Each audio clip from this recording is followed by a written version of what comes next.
voice? Pastor Tadri. Ate. Yam tappe tayo kasi nang tappe.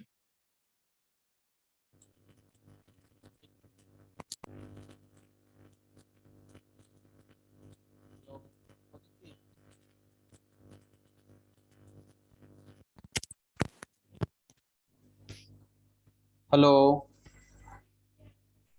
Okay. Okay. Good morning, everyone.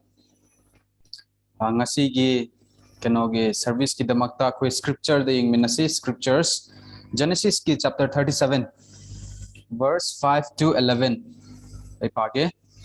Genesis ki chapter 37, verse 5 to 11. Now Joseph had a dream, and then he told it to his brothers. They hated him even more. So he said to them, "Please hear this dream which I have dreamed. There we were binding sheaves in the field. Then behold, my sheaves arose and also stood upright. And indeed your sheaves stood all around and bowed down to my sheaf." And his brothers said to him, "Shall you indeed reign over us? Or shall you indeed have dominion over us?" So they hated him even more for his dream and for his word. Then he dreamed still another dream and told it to his brother and said, "Look, I have dreamed another dream, and this time the sun, the moon, and the 11 stars bow down to me." So he told it to his father and his brother, and his father rebuked him and said to him, "What is this dream that you have dreamed? Shall your father and I and your brothers indeed come and bow down to the earth before you?" And his brothers envied him, but his father kept the matter in mind.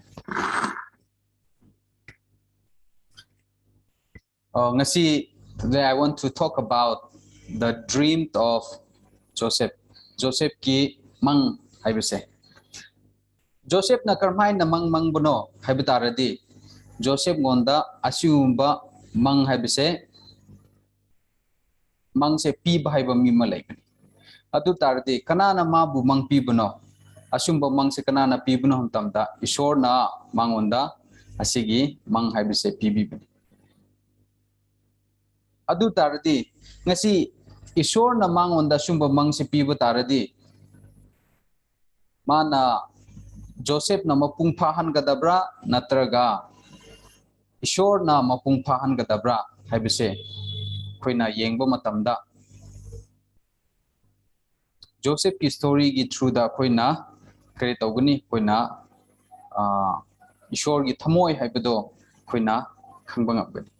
aduna ngasi koina yengbo matamda ngasi aina haining base that what is the importance of having the promise of God in our life aduna ngasi akoi gi punsida akoi bu lamjing biba haiba aduga ngasi akoi gi punsida ishor gi promise haiba haibse leiba darkar haibse kyamuk su darkar lege and then akoi na karmai na hingbano haibisu krinom tam yamna important oibini aduna ngasi akoi na akoi gi natural thamoi gi matung in hingbra akoi gi icham chambagi thamoi gi matung in hingbra natraga akoi ngonda icham chamba mi oibdarsu akoi ngonda mang leibra leitabra akoi ngonda manglan pibi ba leibra leitabra asigi matangda asi akoi na yengbo matamda kari tawgani weekend akoi kari akoi karmai na shor ngonda thajarga hingadabno aduna ngasi taipang panda koina hingbo matamda mi makai singsina mangi o mi kharana ayam ina khunlinge he mi kharana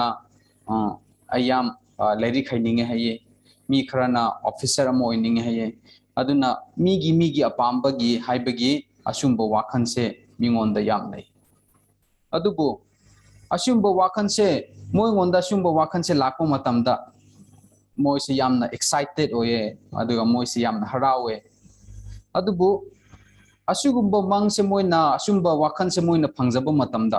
akoi asumba moina asumba dream haibse moina asumba ai oiningi asigumba ai oijaningi asumba oiba taride ai haraugani haibagi moingonda asumba wakansi yam leiba tarasu kari tauge adugumba dream do kari tauge hekta mangthoge when they face a lot of difficulties and problems in their life. Aduna ngasi akoina Bible da yengbu matamda there are people who live in reality and there are people who live in the truth. Ngasi akoina yengbu matamda kanagumba na reality asengba haibsi karinom tamda mana mamit na uba adu magi nakong na taba mana feel tauba asim makai sing sida mana hingba taradi kari taugani mana achungba haibdo the truth haibdo mana katungai su yobung amba maramdi kari taugem tamda magi punsida everything se kari taugem tamda mana mamit na kari ubuno magi judgment da kari thajabno haibu matamda mana achumba haibse katungai su mana yobung amba aduna mana achumba sida yobung amda bataradi then he cannot see the work of God in his life. Aduna ngasi akoina taibang panda akoina hingba matamda akoina kari khangba tai what is reality? Reality haibsina karino and what is the truth? Achumba sina karino haibse akoina khangba tai. Nongma Lazarus se masang ngamdaba matamda akoina Bible da yengba matamda Lazarus sina masang ngamdaba matamda Mary ga Martha na Yesu Christa ngonda chithi iraga aduga moingonda pause tamlamki Lazarus nangna nungsiba akhui yamba Lazarus se masang ngamde hairaga kenota adu matamda Yesu Christa na kari haigem tamda asigi anaba se sinangai nate adubu ishorgi mating mangan unnangai gi tamaktani adu taradi Yesu Christa na haibse sinangai nate adubu Mary ga Martha na kari tawgem tamda Mary ga Martha na Yesu Christa ki wasu tai adubu mona Yesu Christa ki wa taba matamda kari tawbutai oh Lazarus nang se Yesu Christa na haye sise sinangai gi nate nang wakan wagunu soida binang phagani ishor gi matik mangando nang onda uppi gadabni aduna Yesu Christa na exactly asum na hai haibu tamda Mary ga Martha na su Yesu Christa gi wahai da thajagadab aduga Lazarus na su Yesu Christa gi wahai da thajagadab adu Yesu Christa na sum haibu tarusu numit khara leiraga Lazarus se magi anaba se henjel laga ma se sikre sibu matamda kari tawgem tamda Mary na yam na kappe Martha na yam kappe kari ginom tamda moi gi thamoi da su complaining har leiram oh Yesu Christa khoina kaure raga masang amde da Yesu Christa se mi to oh immediately challaga magi anaba phahanle adubu ngasi Jesu akoina mana yamna akoina khangjaba akoina tinnaba aduga akoigi yumda su chachaba akoiga su laiminaba aduna akoina kawbo matamda Yesu Christa na karigi laktabano haibigi moigi thamoida complaining heart su laigadra yes of course taibang mini complaining heart laigini aduna Yesu Christa na matam chana laktaba matamda Yesu Christa lakpa taradi kari tawguni akoigi yamba Lazarus se sirodabni adubu ngasi Lazarus sikrabase kariginom tamda Yesu Christa na laktabni mana lakpo matamda anaba haibse Yesu Christa na mi atopa mi tangba mi phanbagumna khongtepa mi phanbagumna Lazarus ke anaba se karigi phanba ngamoy soida bi phanba ngamgani adubu ma hojikti Lazarus se sikrabni na kari upai lai laktabni na phumase her moy phumkhre matungda ma se phumkhra matungda Yesu Christa sina laklaga nangi nayamba Lazarus samko hingat kani antam Martha na kariya I know I khange aroiba numite hingat kani ngasi Mary ga Martha na yengba matamda kari tawge Mary ga Martha na karmai na hengbano tunda moina reality bu yenglaga hingni moi gi meeting da Lazarus haibse sikre ko akoi gi yamba Lazarus se sikre adubu moi ngonda reality do moina reality do da moina accept tawraga aseng bahib do moina accept tawraga moi aseng badu do moina accept tawraga hingba matamda moina achumba Yesu Christa na achumba haib do moina tawsin bangam aduna asengba da yenglaga hingba mi singse karino amtamda moina achumba se taba matamda oithok tabani aduga achumba se taba matamda it doesn't make sense achumba se moina karino amtamda easily moina karino ignore tau aduna ngasi akoina taibung panda hingbo matamda only Mary ga Martha nate taibung panda leba mi makai singse karino matamda naturally kari tauge matamda reality sida boina accept tauraga hingba mi sing adu taradi ngasi akoini yengbo matamda ngasi akoisu reality da akoina thajarga hingsira natraga akoina Bible gi wari sida Jesu Christana iba Jesu Christana tauramba Bible gi udlamba Bible gi wari sida akoina thajaraga tamchira ngasi akoini yengbo matamda Jesu Christana haiba Bible sida iriba wahai sida akoina thajaraga tamjasera natraga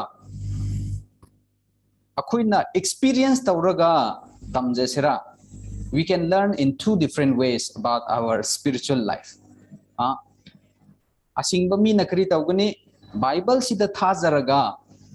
man o Bible sida sum haiko hairaga thajaraga tamjakhigani adubu Bible sida thajada batarade kri taugani masana magi punsi da thengnaraga awaba nangkhrabu matungda o Bible na haibse chumbani ko haibse krino hamtamda mana khangbung ambuni in both sides tambadi ngamjagani adubu krino matam spend taba we waste of time waste of energy aduna ngasi Bible sida koina ishorna atopa topa tunganba wari simakai singse utpase karigino hamtamda because akoina amarak khakta akoina akoigi wakhanda thajaba hingbana thajaraga hingbanatte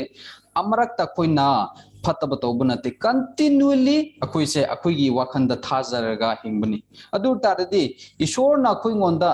enormous examples haibse pibni ishorna akoingonda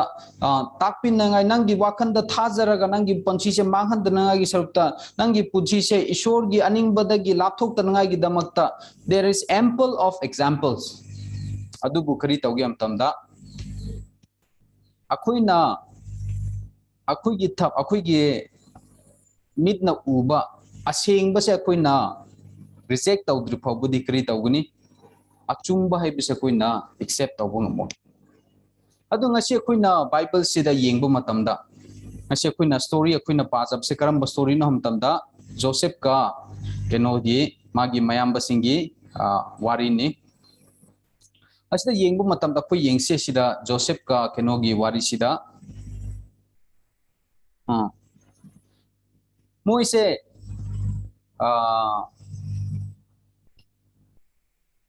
Joseph ka magi Joseph sina tramathoi subani magi makhada kana lege Benjamin leibni adu tardi moise machin manaw mitrani thoini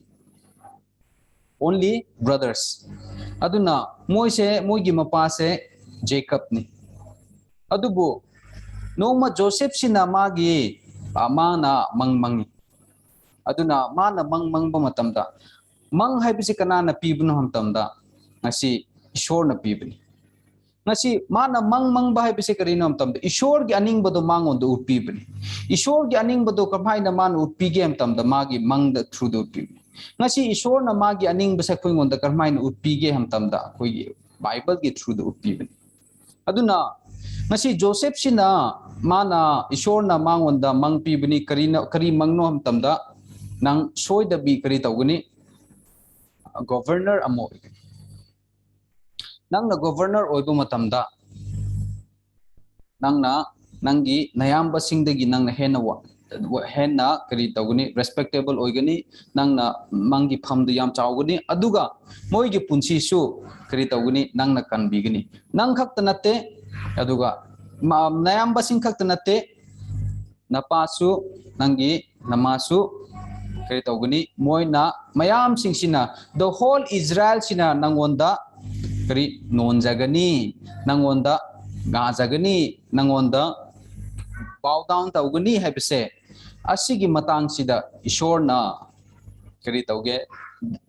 Joseph sida mang haibse pibi atu ma sina yamna harawna oh ai ngarang ahing ai na sumba mangmange hebo matamda magi mayamba singda haibo matamda moina accept tawbra moina accept tawde aduga मोइने येंगबो मतमदा मपानसु अखोइगी इपानसु Joseph सि याम नुंसीबीबा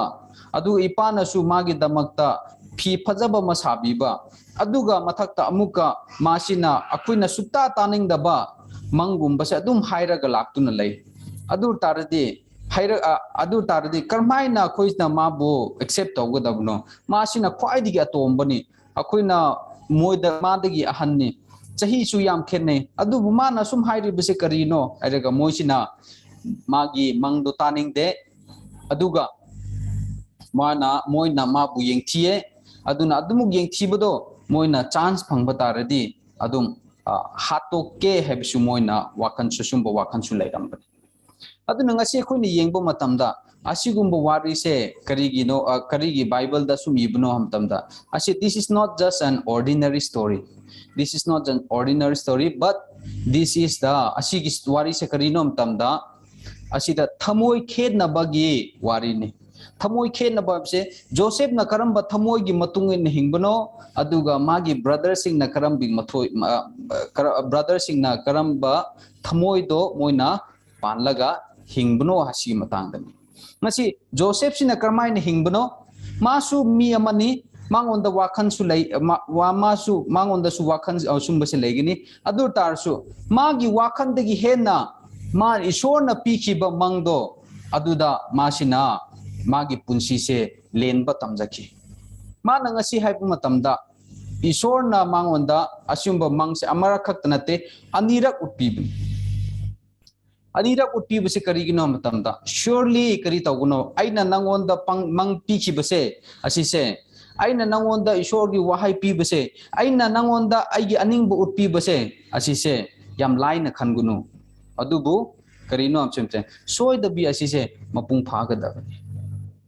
अदु मतमदा मोइगी Israel की लमसिंग से मीसिंग याम चावबनत इजराइल की मोइगी फैमिली सिंग से याम चावबनत अदुदा करमाइना माना ख्वाइदिगी अचावबो ओइगदबनो माना करमाइना ख्वाइदिगी अचावबो ओइगदबनो हमतमदा आइदि अतोंबनी अदुन ख्वाइदिगी हाइसिंगबदि अखोइगी अहन ने अदुबु ngasi करमाइना सुना ईश्वर न करिगुंबा सुंबो मंग पीबसे अदुर तारदि असि मंग से कदाइदिगी लाकनो इपा न पीबा नते सिसे इपा न पीबा मंग नते आइगी इयाम्ब न पीबा मंग नते कना न पीबा मंगनो ईश्वर न पीबा मंगने अदुर तारदि ईश्वर न आइगोंद पीबा मंग ओइबा तारदि करि तौगनी ख्वाइदगी करिनो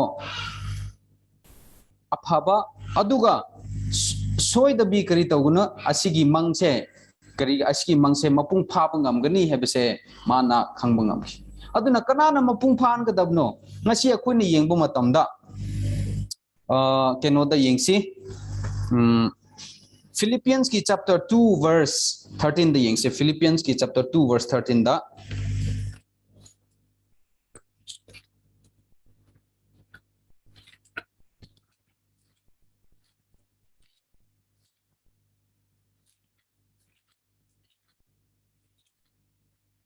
Philippians की chapter 2 verse 13 For it is God who works in you both to will and to do for his good pleasure. अदुना सिदा हाइबसि करिनो ईश्वर ना God who works in you ईश्वर ना नंगिदा थबक तवी and मागी अनिंग बहाइबदसु मान उत्पी अदुना मागी थबक सुमान तौबा मागी इने अनिंग बदसु मान उत्पीबा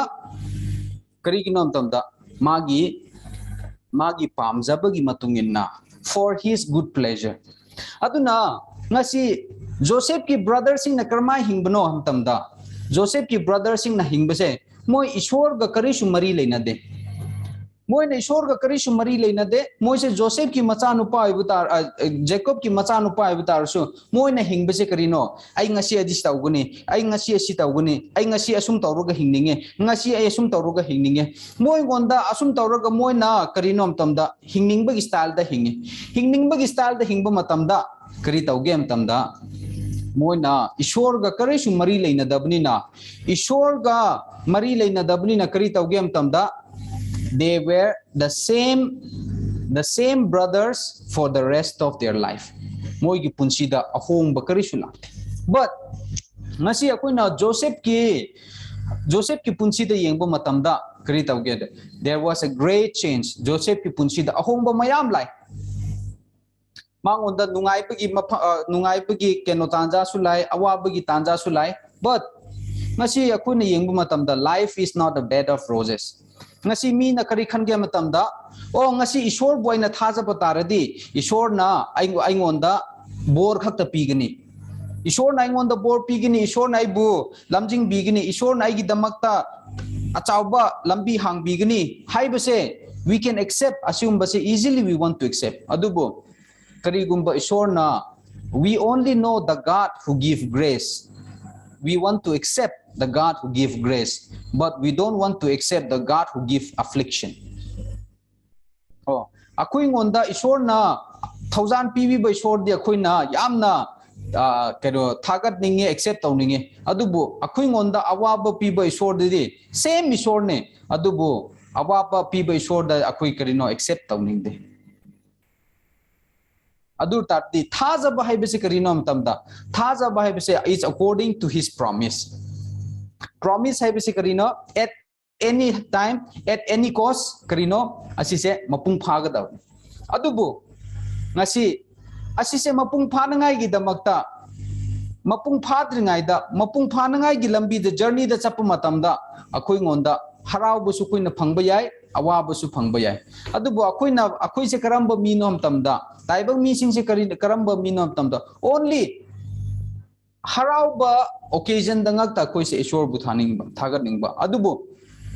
awa ba occasion dadi karino koi se ishor bu thagat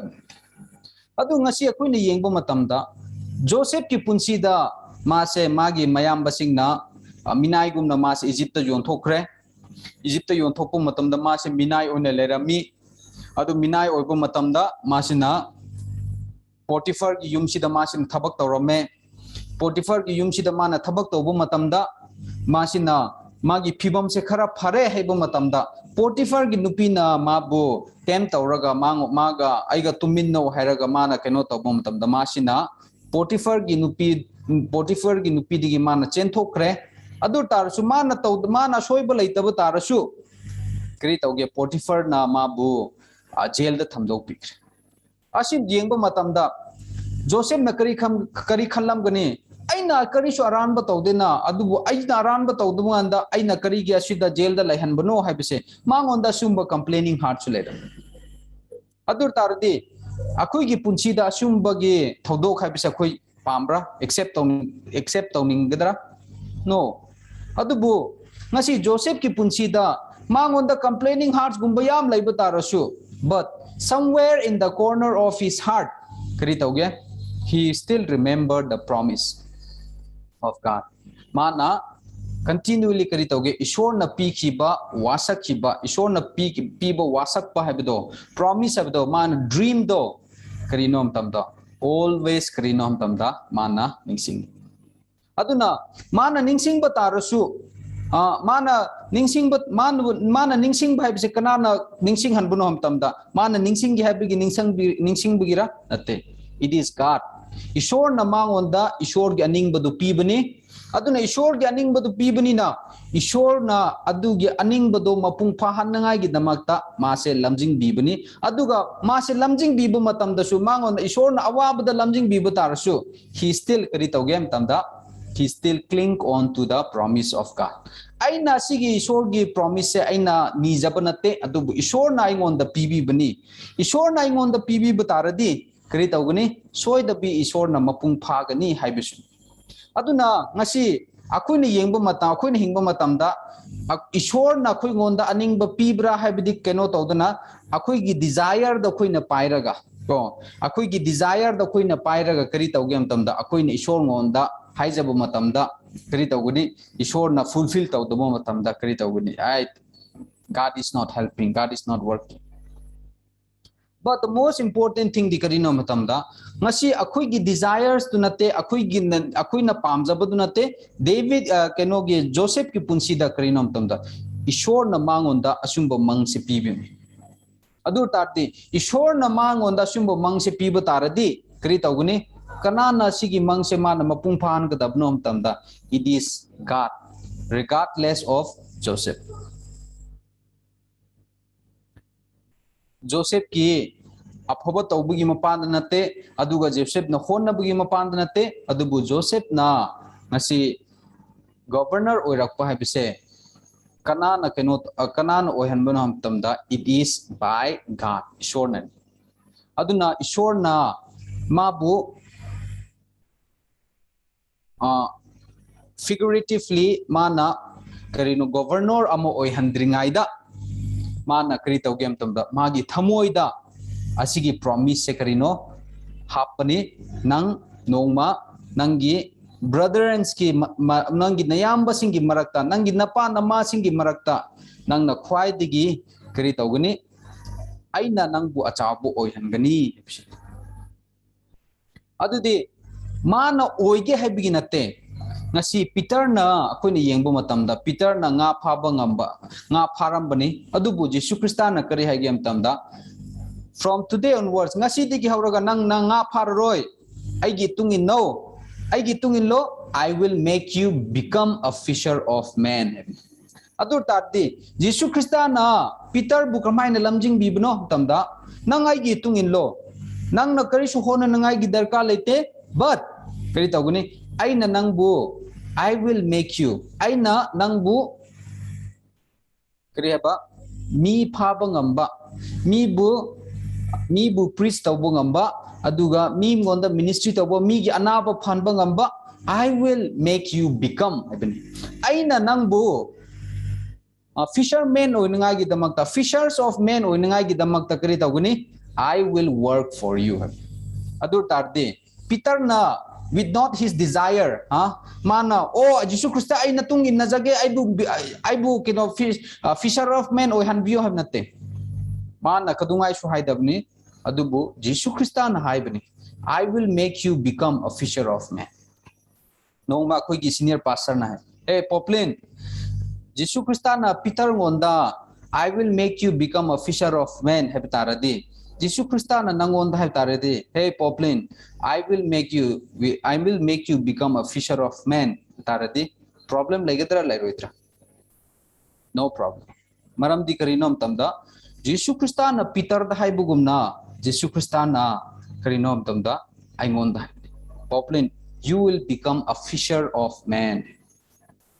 adur taradi kari tobutai oh Jesus Christ na responsibility lawguni aina responsibility lawnangai darkar tade aina phajana ngangba haibra darkar tade aina manipuri phajana ngangba darkar tade aina aingonda yam gyan leibra leitabra darkar tade but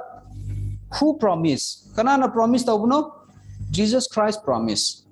I will make you become a fisher of men haibse Jesus Christ na karino Peter da haib adur tarde adugi thamoi do kadai digi lakpuno Jesus Christ digi lakpune ngasi akoina hingba matamda akoina check tawgadabne check tawgadab habse karino matamda what we have to check you know ngasi aina tawning base aina tawriba punsi se aina hingiba punse asigi hingiba punsi gi keno se haurak pham se kadai digi no aigi thamoi digira natraga ईश्वर की थमोइद गिरा हाइबसे आइगी थमोइद की लाख तारदी करी तगुनी नोंगले नुंसित lakh मतमदा करिनो तुखिगनी Bible दा हायदनोगो those who build their house on the sand lengoida saba yum se kari taguna nunglai nungsit aduga bar lak matam ising chawba lak matam da kari taguni mang chigani adubu nungjaw da saba yum sidi kari taguni mangoi kari ginom tamda lengoida saba yum se it is based on reality adubu nungjaw da saba yum se karino that is based on the truth Peter na he become a fisher of men mana mi lising ahum ming mamakta mana preaching tawba mi mayam salvation phangba bise magi haibugi mapanda natte adubu Jesus Christ ki promise ki mapanda Jesus Christ na haibin I will make you become a fisher of men. Adu tarde ngasi yengse Bible sida who is led by the truth. Kana gumba se achumba na mabu lamjing bibno or kana gumba se magi wakan lamjing bibno. It is very important to differentiate between these two things. Kanano ishor gi wahai na lamjing biba aduga kanano magi wakan na lamjing biba. Ngasi ako ni yengbo matamda Peter is not led by Peter ki thamoy di karino matamda I just want to become a fisherman. Ay nga pharaga hingba mini angang uringay di nga pharaga hingba mini adubu Jesu Krista na kari hagep ngasi dagi nang nga phara roy ngasi nang nga yam pha se this is the last time hawjik ti kari tawguni hawjik ti nang gi thamoy gi matungin na hingaroy nang gi aning bagi matungin hingnaroy ngasi dagi karino nang na hingadab se ay gi thamoy gi matungin na nang se hingadabani haibse Jesu Krista na mangon da anoba thamoy pibani ne anoba direction pibani ne anoba keno aim and object pibani nang na hingadab purpose se the reason why you have to live in this world nang na taibang panda hingadab se kamain hingadab no nga pharaga nate hauji ti mingon da pau sandoglaga nang hingadabani haibse Atugi thamoy do kanana pibno Jesu Krista na pibno aduna mana Jesu Krista bu deny tawbu tarasu Peter na Jesu Krista bu deny tawbu tarasu kri tawge Jesu Krista na muka hanlaga mabu krinom tamda mabu accept tawi why because Jesus Christ kept the promise Peter ain haibnatra I will make you become a fisher of men ain haibnatra I will make you become a fisher of men Nang naibu deny tawguni that is you, that is human you. But I will work according to my promise. Aina nangi punsi da karmay na tabak tawguni. Aina wasak kibado, aina hai kibado. Adu aina just hai ge hai biginate. That is my pure heart. That is my true heart. Ay gi thamoy aseng bani. Aina nang bu karino. I will make you become a fisher of men. Adu na maramo adu na. Karino. Nang na ay yosing bu senagadabani feed my sheep IBC adu tardi from the very beginning till the end Peter gi punsida kanana thabak tawbuno only Jesus Christ was working adu marakta Peter na magi wakhan do thajabu matam da kri tawge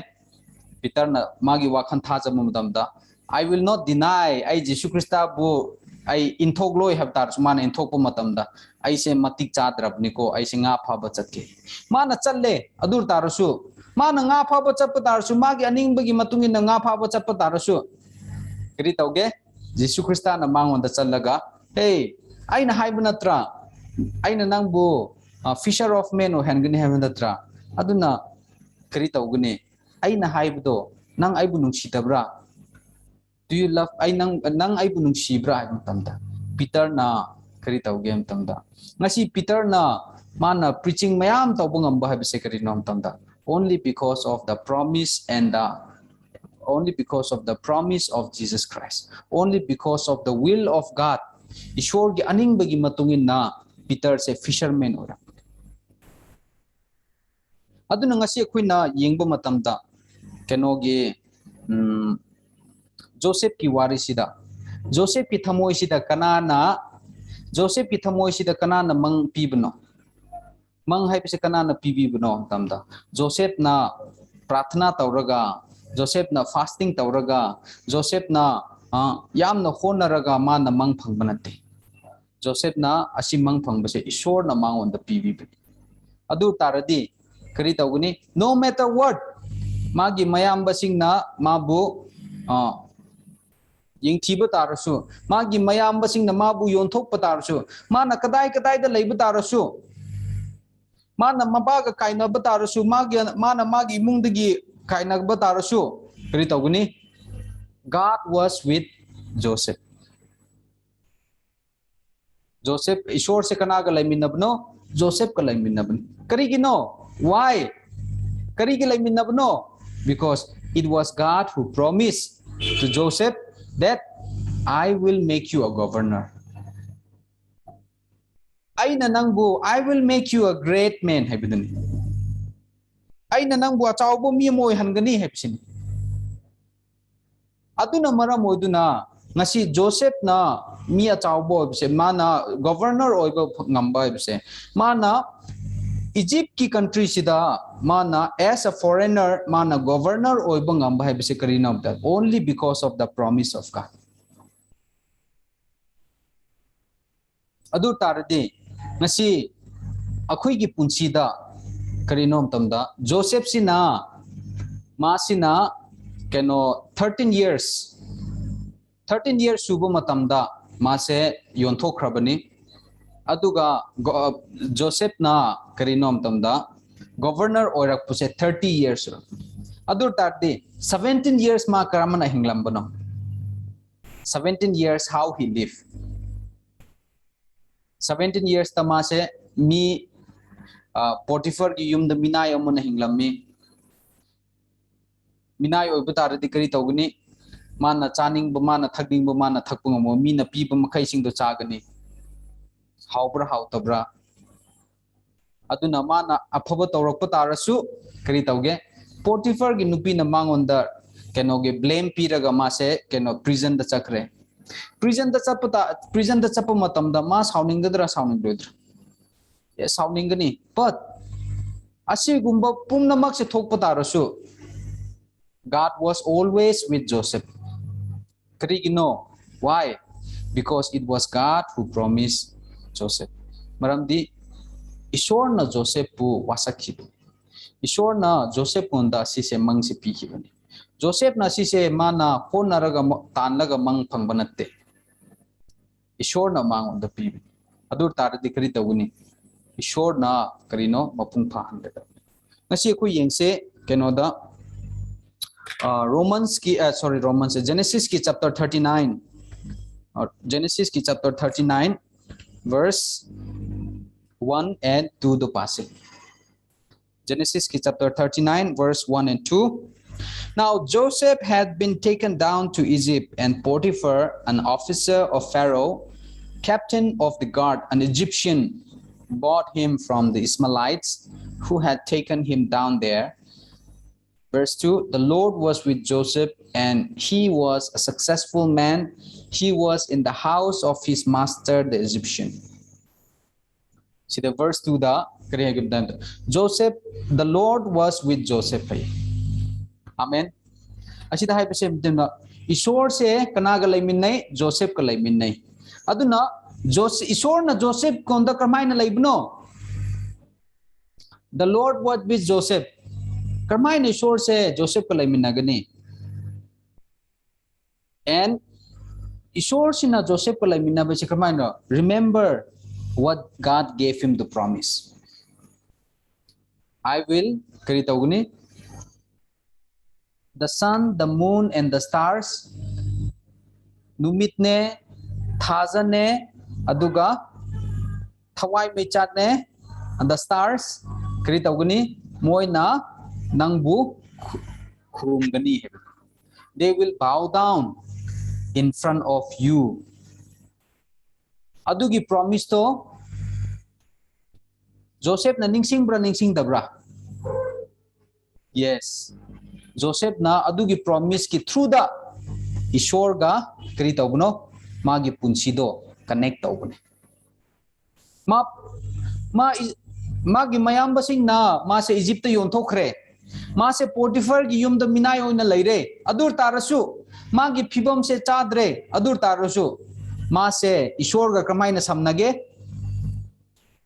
amtamda through the promise of God Ishor na pikiba promise to adugi promise ta ma na samnabo matamda kri tawge Ishor se maga laiminabani God was with Joseph haibase karmaina how can God be with Joseph karmaina Ishor sina Joseph ka laiminagani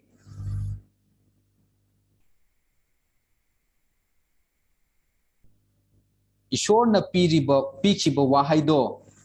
Joseph ki thamoy da laibu matamda Ishor na Joseph ka laiminabani aduna maram oiduna magi thamoy da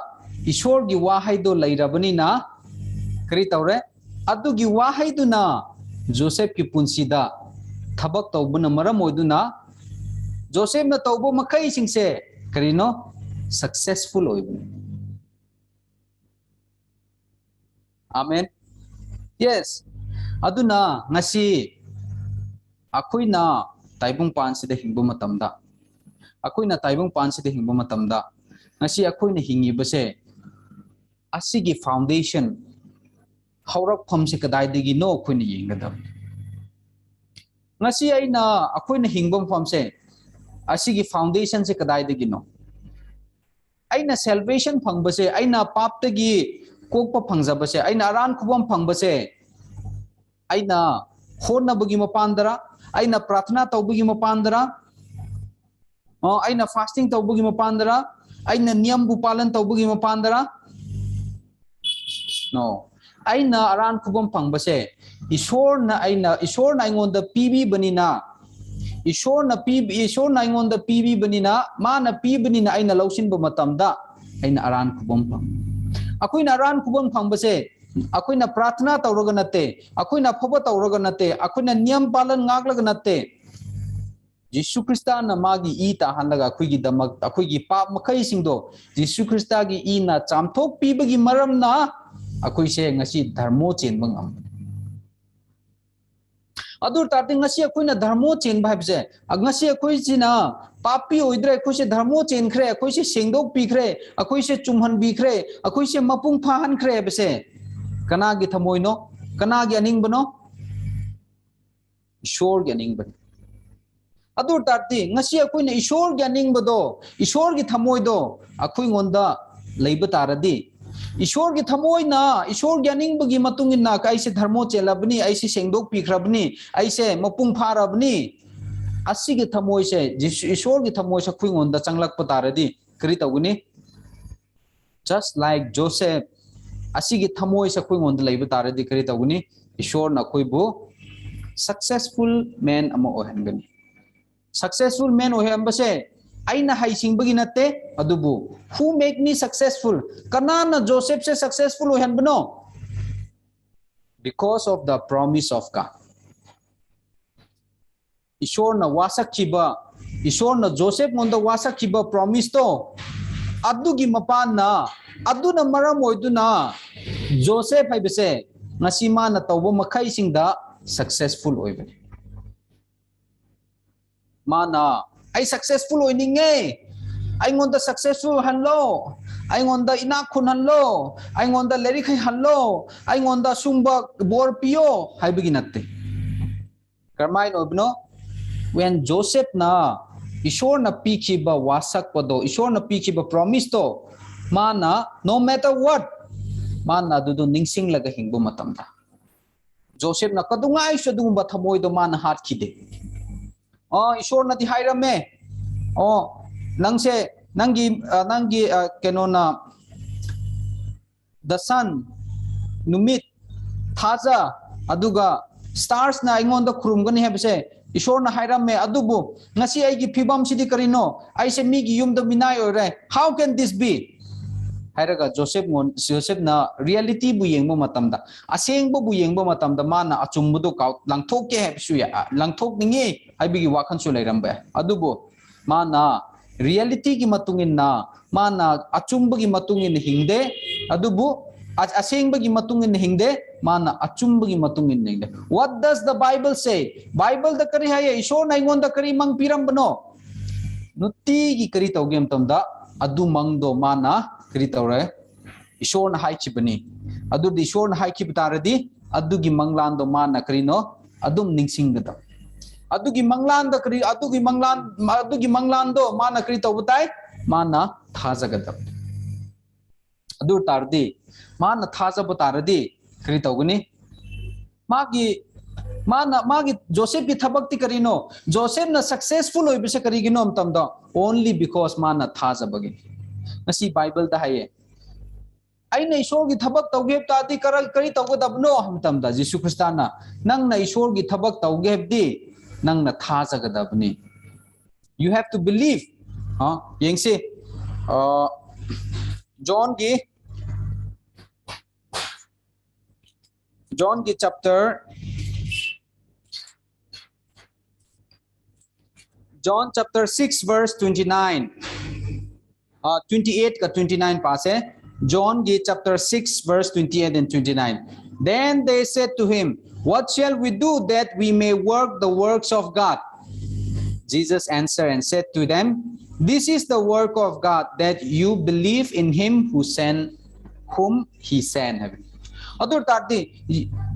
nang na ishor gi thajab ishor gi thabak tawgada basi karino am tamda o aina ngasi thabak yam tawgada bra nate ngasi akoina thabak tawba basi karino you believe थाजगदबनी Kannada थाजगदबनो ईश्वर न थारगिब मचानुपा सिदा थाजब हाइबसे that is the work of God heaven amen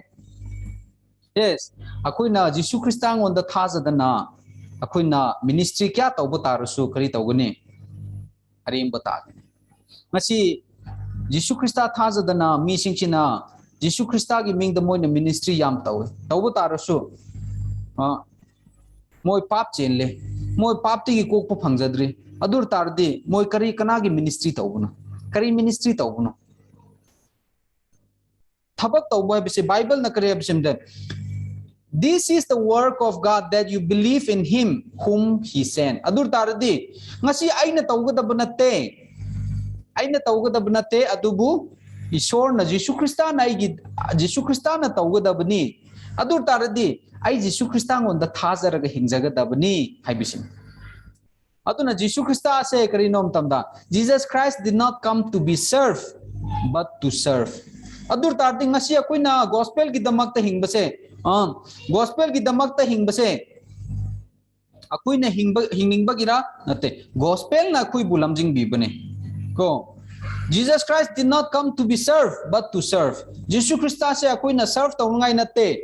Jesus Christ na koi bu serve tawngai gi damakta ni adur tardi ngasi akoi gi punsida kanana thabak tawgadabno Jesus Christ has to work Jesus Christ na koi gi punsida thabak tawgadabni akoi ngonda anaba leiba tardi kanana koi punchi da thabak tawgadabno Jesus Christ na thabak tawgadabne akoi ngonda bad habits kumba leiba tardi kanana thabak tawgadabno adu kumba digi kanana puthokadabno Jesus Christ na puthokadabne akoi na Bible paning dabo tardi kanana du kumba gi pudegi putholakni Jesus Christ na putholakadab Jesus Christ na koi bo lamjing bigadab maramdi ngasi akoi na पाप की Coke फंगजबा बिसे यीशु ख्रिस्ता ना कोई की दमक CB बिना on his service because of his word माना कोई की दमक sacrifice पीबनिना माना कोई की दमक मसाबु कथोकपनिना मागी कथोकपगी मपाना माना मरम ओइदुना ngasi akoina पाप की कोक फंगजबा हाइबसे कोइना फंगजबन अदु तारदी कनाना असि खोंथांग से थांगलाकपनो ईश्वर नहान न खोंथांग से थांगलाकपन अखोइना माबु नुंसीबसे अखोइना माबु नुंसीबसे अखोइना नुंसीगे हाइबगी नते अदुबु माना आइबु खोइ बुहाना नुंसीबनिना मागी नुंसीबदो खोइ गोंदा यरोपु मतमदा अखोइचु नुंसीदबो ngamde aduna मागी नुंसीबदो खोइगी थमोइदा चंगबो मतमदा अदुगी थमोइदुना खोइना माबु नुंसीबनि अदु तारदि ngasi अखोइगी पुंसीदा kari darkar lege the most important thing in our life akoi ku punsi da kwai digi maru oi bese kari nom tamda do you have the promise of God in your life adugi promise to kana na pibano ngasi akoi na Bible ta yengba matamda ईश्वर ना हाये I will not remember their sins and their lawless deeds anymore हाइबसे आइना मागी पाप अदुगा मागी अयोन अरान मखै सिंग द अमुखन निंगसिंग बिररोय हाइबसे कनान हाइबनो ईश्वर ना हाइबने थवाई सेंगबन हाइबने अदुर तारदे असिसे कनागी प्रॉमिस नो ईश्वर की प्रॉमिस ने अदुर तारदे माना मागी प्रॉमिस से कदुंगाई फौबुंगा कने लोंबा नाइदबो पुंसी फौबुंगा कदबने Adoor तारदे ngasi akoina dharmo chenbagi punsi hingbase ngasi akoina aksigi dharmo chenbagi punsi hingbase akoina hingningbagi natte ishor na koi ngonda pibi bini adur tardi tattana ngasi akoina ishor na koi gi punsi da karmaina thabak tawgadamna how God should work ꯑꯩꯈꯣꯏꯒꯤ ꯊꯃꯣꯏꯗ ꯏꯁꯣꯔꯅ ꯄꯤꯈꯤꯕ ꯋꯥꯁꯛꯄꯗꯣ ꯑꯗꯨꯗꯣ ꯑꯩꯈꯣꯏꯒꯤ ꯊꯃꯣꯏꯗ ꯂꯩꯕ ꯃꯇꯝꯗ ꯀꯔꯤ ꯇꯧꯒꯅꯤ ꯑꯗꯨꯒꯤ ꯋꯥꯁꯛꯄꯅ ꯃꯔꯝ ꯑꯣꯏꯗꯨꯅ ꯑꯁꯨꯒꯤ ꯋꯥꯁꯛꯄꯒꯤ ꯃꯔꯝꯅ ꯑꯣꯏꯗꯨꯅ ꯀꯔꯤ ꯇꯧꯒꯅꯤ ꯏꯁꯣꯔꯅ ꯑꯩꯈꯣꯏꯒꯤ ꯄꯨꯟꯁꯤꯗ ꯊꯕꯛ ꯇꯧꯒꯗ ꯑꯗꯨꯅ ꯑꯗꯨ ꯇꯥꯔꯗꯤ ꯖꯣꯁꯦꯐꯅ ꯃꯪꯕ ꯃꯇꯝꯗ ꯖꯣꯁꯦꯐꯅ ꯃꯪꯕ ꯃꯇꯝꯗ ꯃꯥꯒꯤ ꯃꯌꯥꯝꯕꯁꯤꯡꯗ ꯍꯥꯏꯕ ꯃꯇꯝꯗ ꯃꯌꯥꯝꯕꯁꯤꯡꯅ ꯀꯔꯤ ꯇꯧꯕ ꯇꯥꯏ ꯑꯣ ꯏꯁꯣꯔꯅ ꯅꯪꯉꯣꯟꯗ ꯄꯤꯕ ꯇꯥꯔꯗꯤ ꯌꯦꯁ ꯅꯪ ꯑꯣꯏꯖꯒꯅꯤ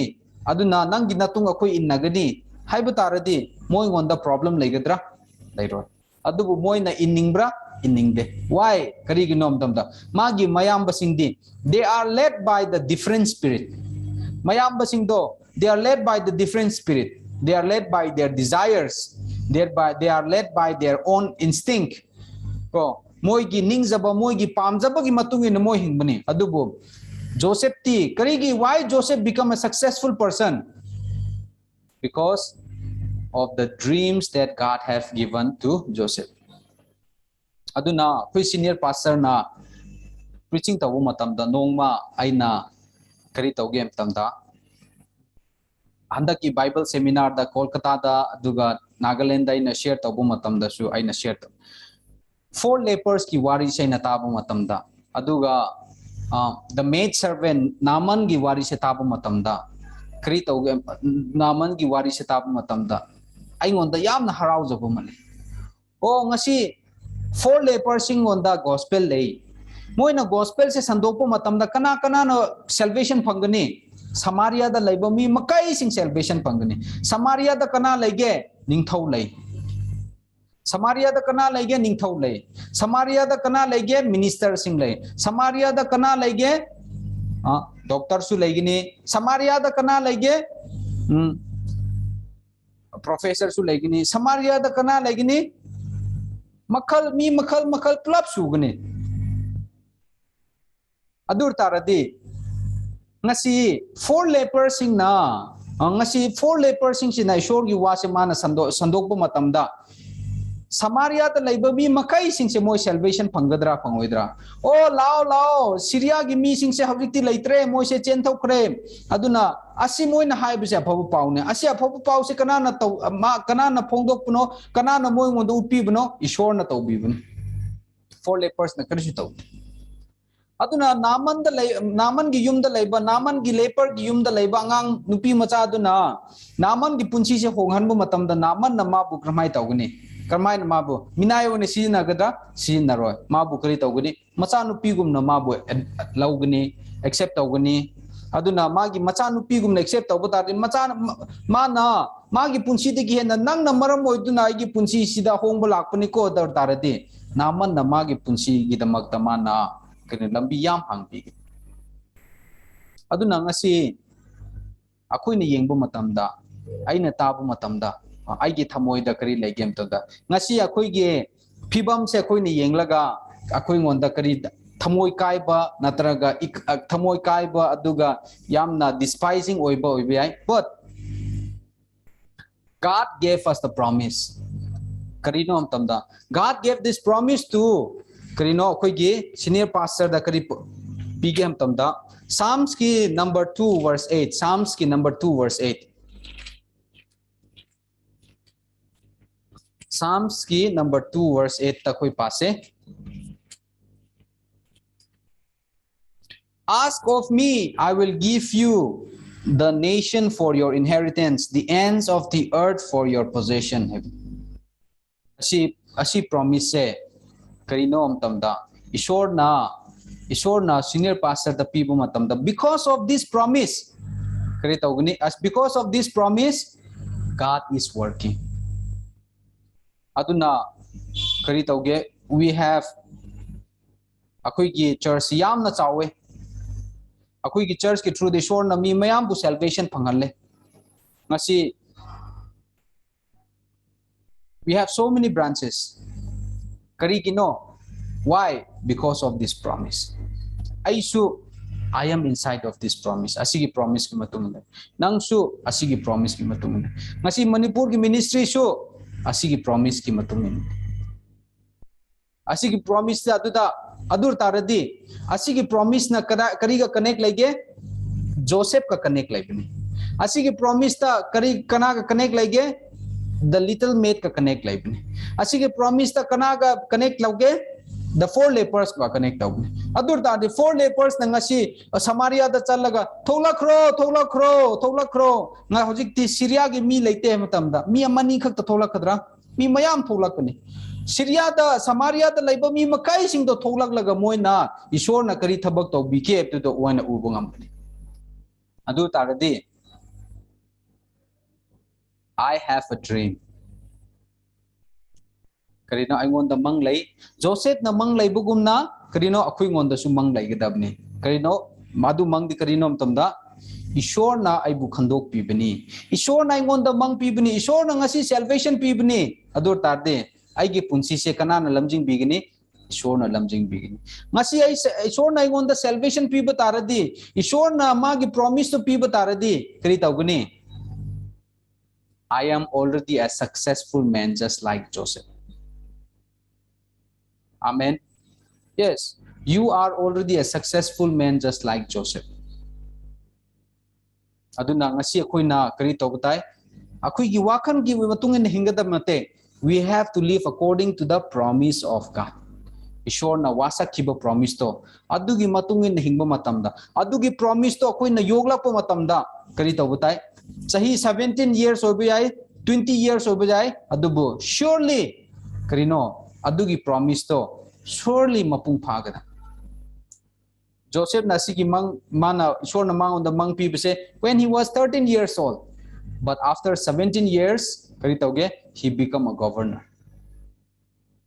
adu tarti 17 years kamaina man hingbuno Ishwar gi promise da mana thazarge aduna ngasi akhui gi thamoida Ishwar gi wahai se tharaga ngasi akhui gi thamoida Ishwar gi wahai da ngazara khoi na chawrapu matamda we can see great works of God in our life ngasi digi akhui ni yengbo matamda because of the promise of Psalms number 2 verse 8 kri tawguni Manipur da mi mayam papti ko po phangani ngasi the whole world da papti ko po phangbase adu taradi kadai da chatpa tarasu Joseph na Egypt Joseph na mapa gi lapthok laga mana Egypt da chatpa tarasu God was still with Joseph aduna wherever you go wherever I go kadai da kuise chapa tarasu Ishwar se khui ga laiminaba taradi Ishwar ga kuise connect laiminaba taradi God will make us successful God will work not because akoi na phaba tobu nate because of his promise adur tar de akoi na kari tobutai Ishwar na pikhiba promise to akoi na nuti ge akoi na kari tobutai yokhat patai karmai na yokhat kani thazara akoi na yokhat pa matamda kari toguni apple gi pambi na chahi kya suraga apple gi mahi puthola puno chahi manga ato pato pahaina phawna tha kya lairaga magi keno phau tho keno gi rice puthok puno tha taruk in that same way ngasi akoi na Ishwar gi aning bado Ishwar gi wasak ki bado Ishwar gi promise akoi gi thamoi da thaba taradi kari tawuni nongma natradi nongma soidana Ishwar gi wahai do kari tawuni magi mahai satlakani adu matamda kari tawuni then wa mana uribase because of the promise of God